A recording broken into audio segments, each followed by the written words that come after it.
Hello everybody and welcome back to chemistry, and we are continuing on through chapter 5, and so the chapter covers stoichiometry. And so you might remember what stoichiometry tells you. That tells you how much mass or moles of a certain reagent will react with the mass of moles of another reagent, and how much mass and moles of each of the products that you can get. So far when we've been dealing with these problems, we've had a little bit of good luck in the sense that all the problems we've been dealing with before is that whenever we had reagents or reactants reacting together, we always had them in the correct proportions. So when we carried out the reaction, if you had, say, like 5 grams of A and 10 grams of B, in that reaction you would have all 10 grams of B reacting with the 5 grams of A. Neither the A or the B was in excess, nor was one of them just not enough. We always had the correct proportions of the reactants. Now we're going into more difficult problems where that may not be the case. You will have a problem, and what you'll find after a little bit of calculation is you'll discover that maybe one of the reactants, there's not enough there, and that will affect the answer you will get. And so that reactant that you have that is not enough there is called a limiting reactant. So first what I want to do is talk about what a limiting reactant is. And so I have sort of this fun example here. So let's say you're in the pizza making business. All right. And so you have a recipe for making pizzas. And so here it is, 1 crust. And then you also, to make 1 pizza, you need 5 ounces of tomato sauce. I'm just going to write TS for tomato sauce. And then to complete your pizza, you need 2 cups of cheese. And then that is the exact recipe you need to make 1 pizza. So the great thing about a recipe is that not only it tells you the ingredients that are involved in making this pizza, it tells you the exact proportions that you need. And that if you have 1 crust, you need exactly 5 ounces of tomato sauce, and you need exactly 2 cups of cheese to make that 1 pizza. Now, another way you can sort of think about this is here are the individual ingredients needed to make the pizza. So you can think of these ingredients as reactants. Yes, a chemical word. And then you can think of the pizza as a product. Okay. So now what I want to do is tell you how this recipe is powerful, because you can use this recipe or this equation to figure out what are the exact proportions of reactants you need to make, say, more product. So let's say you wanted to make 2 pizzas. What would you use to make 2 pizzas? And so I think you know what you would do. You know the amounts of each of the ingredients you would need to make 1 pizza. Well, you basically double those amounts, and that will be the amounts you need to make 2 pizzas, right? So if you need 2 pizzas, you need 2 crusts, and instead of having 5 ounces of tomato sauce, you would have 10 ounces of tomato sauce, and instead of having 2 cups of cheese, you would have 4 cups of cheese. And so that would be enough to make 2 pizzas. Now, let's say that you wanted to make 3 pizzas. Again, it's easy to figure out because you know what proportions of these ingredients you need to make 1 pizza. You just triple each of these, and then that will be enough to make 3 pizzas. So with 3 pizzas, you need 3 times the number of crusts you need to make 1 pizza. So now you're up to 3 crusts, right? You would need 3 times the amount of tomato sauce that you need to make 1 pizza. So now you're at 15 ounces of tomato sauce. And then you're going to need, looks like 3 times the amount of cheese that you needed to make 1 pizza. So now you're up to 6 cups of cheese. And so the nice thing, again, about this equation is that you have the exact proportions now to make 3 pizzas. You know that you need exactly 3 crusts matched with 15 ounces of tomato sauce matched with 6 cups of cheese. You really need those proportions. You can't have any less of any of these ingredients for that to make 3 pizzas, nor would it be useful to have any more one of these ingredients to make 3 pizzas. So now let's say you go to the grocery store, and let's say you go ahead and purchase these ingredients, and let's say you want to make 3 pizzas. And so this is what you're able to find in the grocery store. You're able to find 3 crusts. You are able to find 15 ounces of tomato sauce, but they're a little bit short on cheese in the grocery store, and so you only find 4 cups of cheese. So my question is this: do we have enough ingredients here to make 3 pizzas? And I think you can sort of see that the answer is no. And so we have enough crusts and we have enough tomato sauce to make 3 pizzas, but we can clearly see that we don't have enough cheese to make 3 pizzas. In fact, we only have enough cheese apparently to make 2 pizzas. So it's really the cheese that sort of limits how many pizzas that we can make. And so this ingredient, this reactant that limits the amount of product that we can make, which is the pizza, this is called the limiting reagent. So I'm going to write this here, limiting reagent.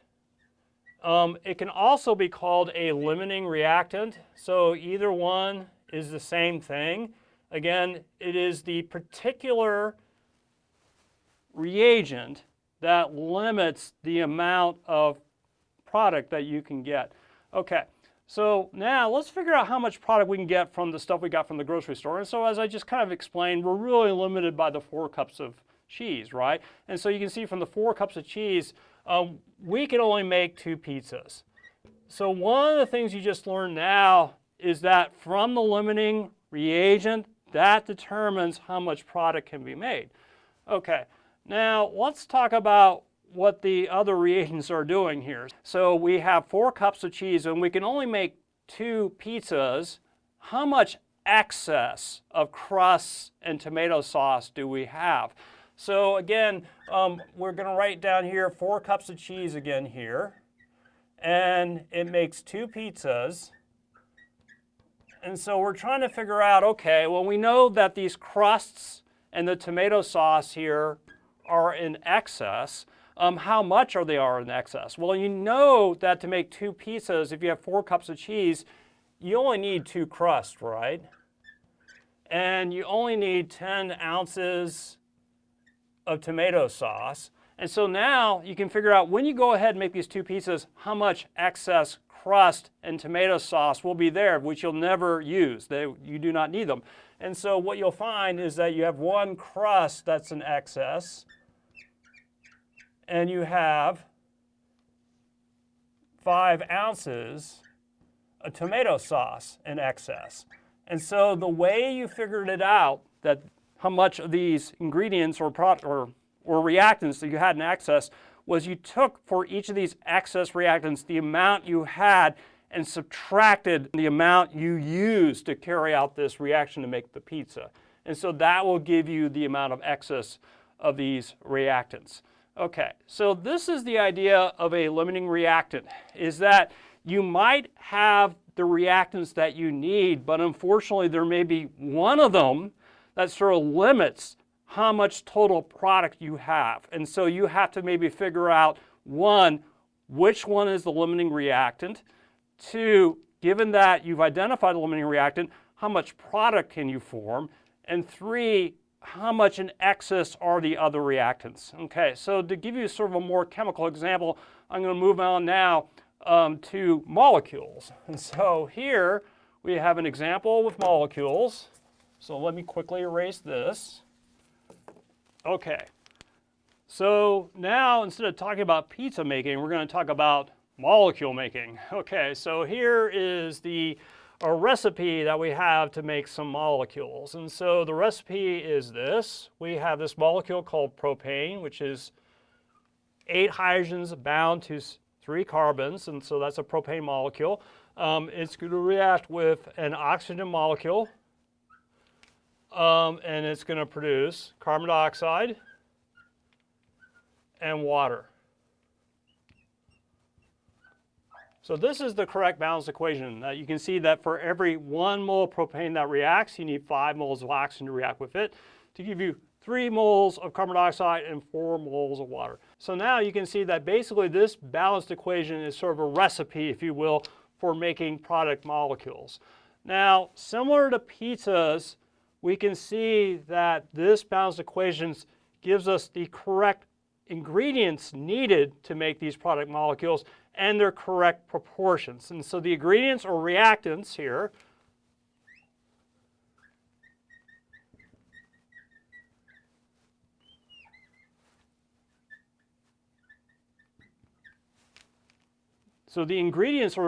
here are 1 mole C3H8 and 5 moles of oxygen will produce the products 3 moles of carbon dioxide and 4 moles of water.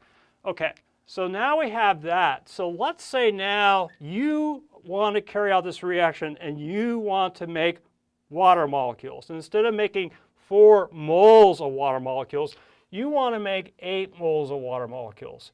How would you do that? You know exactly what to do at this point, right? So if you want double the moles of water, you need double the moles of the reactants. So you would need 2 moles of C3H8 and you need 10 moles of oxygen.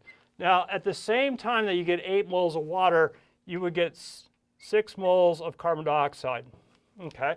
Now, let's say that that wasn't enough and that this time now you want triple the amount of water. And so instead of having 4 moles of water, you want 12 moles of water. Well, again, you know what to do. You sort of have to triple this original recipe, right? So you need 3 moles of propane and you need 15 moles of oxygen. And that will get you the 12 moles of water, but at the same time, you'll get 9 moles of carbon dioxide. Okay, so this is similar to what we saw at pizzas in that here these equations just show you the exact proportions of these reactants that can react to give us the exact proportions of products that we want. Now, let's say that we carry out this reaction. And so let's say I am able to find 3 moles of propane, but I can only find 10 moles of oxygen. Can you tell me how many moles of water I could get? So let's think about this. Well, we know that with 3 moles of propane, if we have enough oxygen, we should get 12 moles of water, right? How much oxygen did we need to react with 3 moles of propane? We needed 15 moles of oxygen. So we do have the 3 moles of propane. So potentially we could get 12 moles of water. But you can see we don't have the 15 moles of oxygen that we need. We only have 10 moles of oxygen. So what we can see is that while we have enough propane to give us all this 12 moles of water, we don't have enough oxygen to give us as much as we could from the propane. What does that tell you? It tells you that this oxygen reactant is the limiting reagent. You can also call it the limiting reactant. Okay. So we have identified the limiting reagent in this problem. It is oxygen. Now, what you may be asked to do next is they'll say to you, okay, given this reaction, can you figure out how much product will be made? And so one of the things maybe you just learned is that the amount of the limiting reagent determines how much product you can make. So if you have 10 moles of oxygen, what we can see is that this 10 moles of oxygen can give you 8 moles of water. So we have 10 moles of oxygen. From up here, it will give us 8 moles of water. Now, to get 8 moles of water, do we need 3 moles of propane? No, you can see that you only need 2 moles of propane, right? 2 moles of propane will react with 10 moles of oxygen to give you 8 moles of water. So you can see that of the 3 moles of propane that you had to start with, only 2 moles of propane will react with the 10 moles of oxygen to give you the 8 moles of water.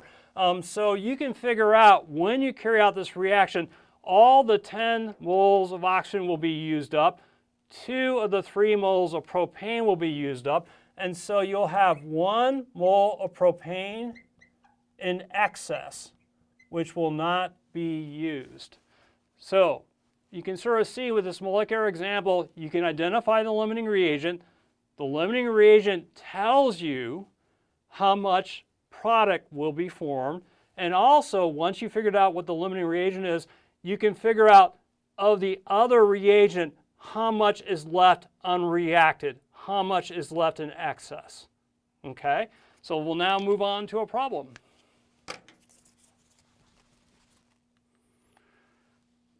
Okay. So one of the things you're going to have to do is you may be given a chemical reaction, and you're going to have to figure out of the reactants you see, which one is a limiting reactant. In other words, which one is the lowest amount of reactant that limits the amount of product that you can get. So here we have a certain example of that, where we have this reaction here. We have 2 moles of phosphorus reacting with 1 mole of oxygen, and then 3 moles of chlorine, and that will give us 2 moles of this molecule here, POCl3. Okay, and so we are told initially that we have 10.0 moles of phosphorus, we have 20.0 moles of oxygen, and we have 6.0 moles of chlorine. So you have to figure out of these 3 reactants, which is the limiting reactant. So this is the way you do it. The limiting reactant is the one that produces the least amount of product of all the reactants that you have. So what you have to do is for each of these reactants, you have to figure out, given the value of the reactant you have and the mole ratio in the equation between the reactant and the product, how much product could you get of that reactant? So let me show you how to do this. So you have 10.0 moles of phosphorus, you have 20.0 moles of oxygen, and you have 6.0 moles of chlorine. So again, for each of these reactants, let's figure out how much product we would get from these values of reactants. So we have 10 moles of phosphorus, and so what you can see is that for every 2 moles of phosphorus that reacts, you get 2 moles of the product. So I'm going to write 2 moles of POCl3 over 2 moles of phosphorus. And what you can see is that if you have 10 moles of phosphorus, it looks to me like you should get 20.0 moles of the product POCl3. Okay? Now, if we had 20 moles of oxygen, how many moles of the product could we get? And so we look at the mole ratio between oxygen and product. We see for every 1 mole of oxygen, you get 2 moles of product. So it's going to be times 2 mole POCl3 over 1 mole of oxygen. Moles, oxygen cancels out. And so what you can see is if you have 20 moles of oxygen, it looks like we're going to get 40 moles of product if we have 20 moles of oxygen. Okay, last one here, 6 moles of chlorine. So we see that the mole ratio in the equation is for every 3 moles of chlorine that react, we get 2 moles of the product. So it's going to be what? Times 2 mole of POCl3 over 3 mole of chlorine. And so if you do the math here, it looks like 6 times 2 divided by 3. I get 4.0 moles of the product. Okay, so now at this point, we can identify what the limiting reactant or reagent is. And again, it's the one that would give you the least amount of product. And so what I think you can see here is that 6 moles of chlorine would give you the least amount of product. So the answer to this problem is chlorine. Chlorine here, this is the limiting reagent. Okay, so let's move on.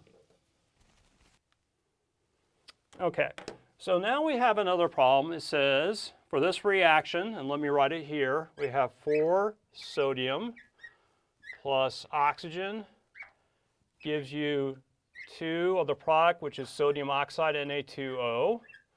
So again, you would read this as 4 moles of sodium reacts with 2 moles of oxygen, gives you 2 moles of sodium oxide.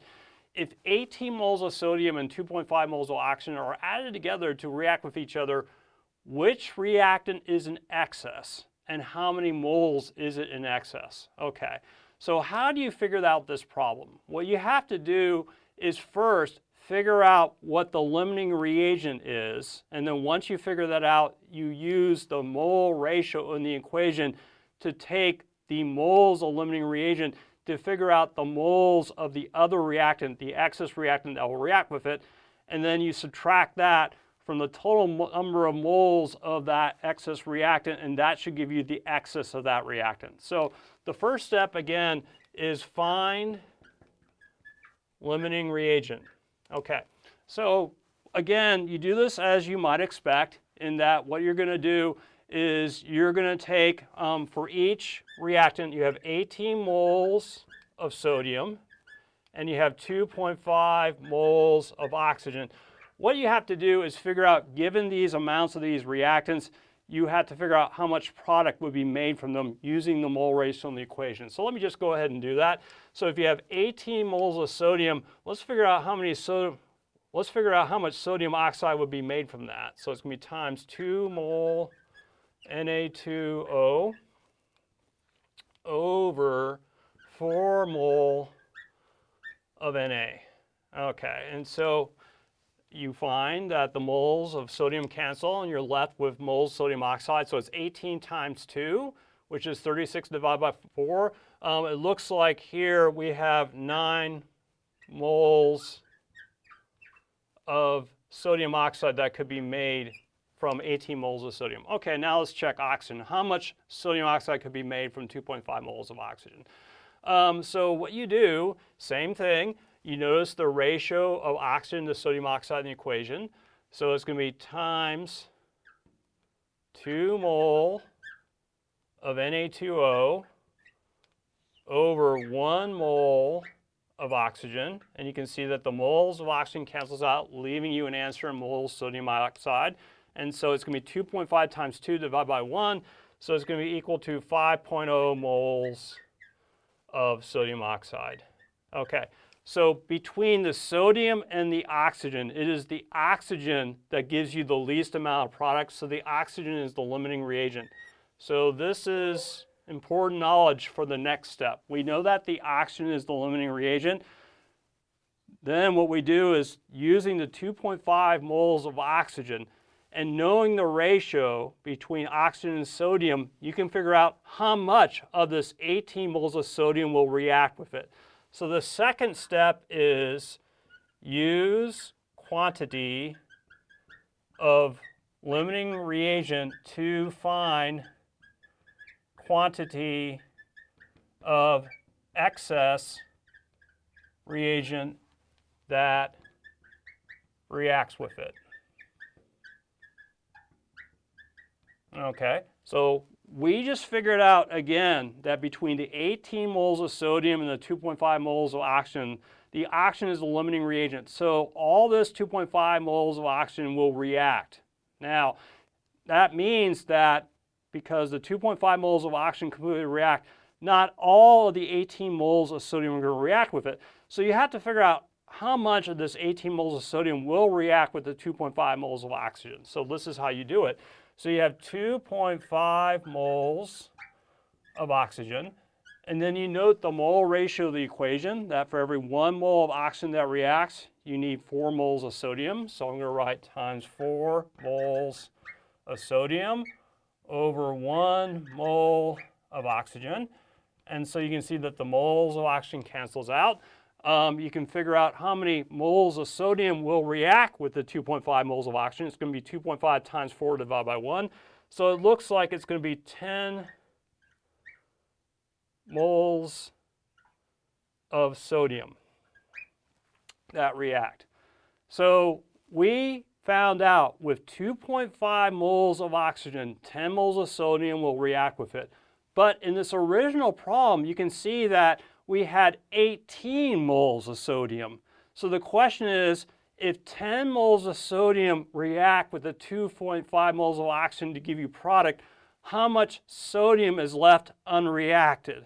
So you just take the total of 18 moles of sodium and subtract out the 10 moles of sodium that react, and that should give you the excess sodium. So we take the 18 moles of sodium that was there and subtract from it the 10 moles of sodium that reacts, and that should give you the excess sodium. So the excess sodium that doesn't participate in the reaction will be 8 moles. Okay, so let's move on to the next question.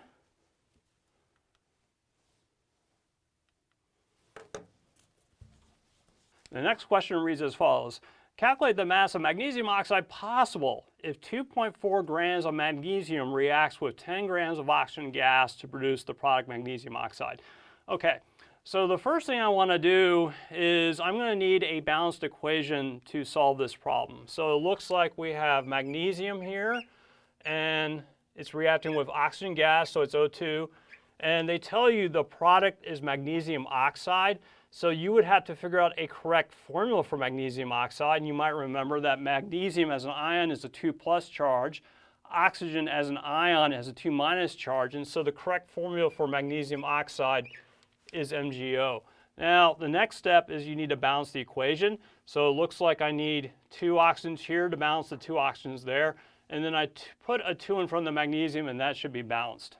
Okay, so let's take a look at this problem again. We're told that we have 2.40 grams of magnesium, and it's going to react with 10.0 grams of oxygen.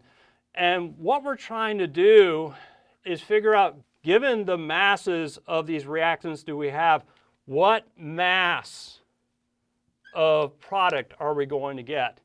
Well, this is a difficult problem, and the reason is this. As it turns out that these masses of reactants may not necessarily be proportional with one another. In fact, there's a good chance that one of the reactants is limiting. So you have to identify which of these reactants is limiting first. Once you figured out what the limiting reactant is, also called a limiting reagent, then you can use the mole ratio in the equation to figure out the amount of product. So the first step is find limiting reagent, and then later on, from the limiting reagent, we can figure out how much product is made. Okay, so how do you find the limiting reagent? And so you might remember what you have to do is you have to consider each of the moles of the reactants and figure out which moles gives you the fewest moles of product. But the problem is we don't have these reactants in moles, we have them in mass. So the first step is you're going to have to take each of these reactants' masses and convert them to moles. And then once you have the moles of the reactant, you can figure out which of those reactants makes the fewest moles of product, and that will be the limiting reagent. So let's go ahead and do magnesium first. So we have magnesium here. So we have 2.4 grams of magnesium. We have to get this into moles, so I'm dividing it by the molar mass, which is on the slide, 24.31 grams magnesium. And so the grams of magnesium cancels out. Now we're at moles of magnesium. Now we can use the mole ratio to figure out how many moles of magnesium oxide we would expect. So it's times 2 moles of magnesium oxide over 2 moles of magnesium. And so let's go ahead and do that really quickly. So it's going to be 2.4 divided by 24.31, and then times 2 divided by 2. So I get 0.0987 moles of magnesium oxide would be made from this mass of magnesium. Okay, seems fine. Okay, so now let's go ahead and calculate here the moles of oxygen gas that we need.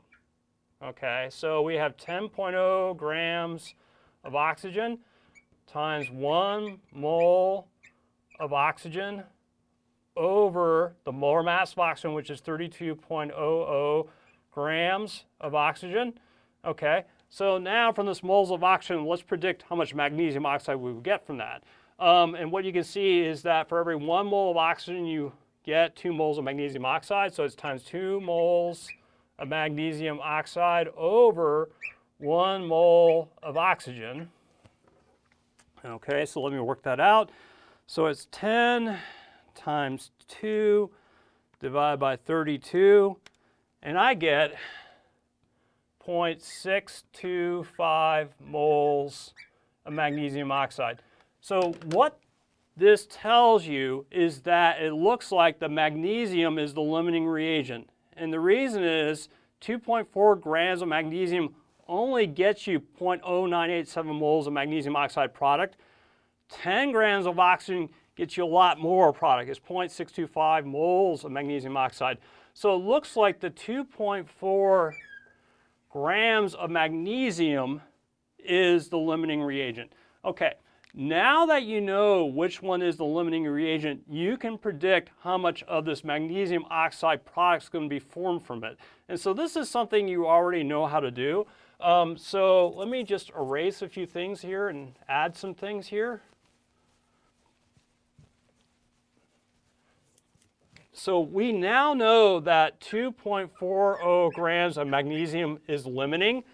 The oxygen mass is in excess. It's unimportant. You do not need the oxygen mass to figure out anything else in this equation.